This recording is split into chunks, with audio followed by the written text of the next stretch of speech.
सरकारी प्राथमिक विद्यालय पाइकतार पिला सहित आम पालन करुचु। पिला माने आज की दिवस? योग दिवस। की दिवस? योग करिले देह भल रहिबो। योग कले कोन रहिबो? देह। आमे सकाळे उठिले सब दिन कोन करबा? योग करिबा। कोन करिबा?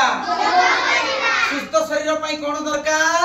योगासन दरकार। कोन दरकार? हमकु रोग मध्य होबो नै, सेटा पई कोन करबा दरकार? गैस्ट्रिक होबो नै, सुस्थ शरीर रहइबो, मन भी भल रहइबो। मन भल रहबा पई कोन दरकार? योगासन दरकार। कोन दरकार? योगासन।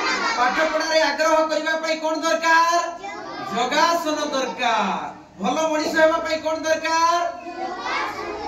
आगो को बढ़बा पई कोन दरकार? योगासन। शरीर रो मानसिक वृद्धि पई कोन दरकार?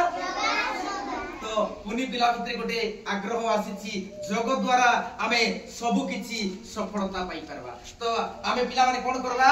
शपथ करबा टिके, योगासन करबा पई ठिया उठ टिके क्लोज करते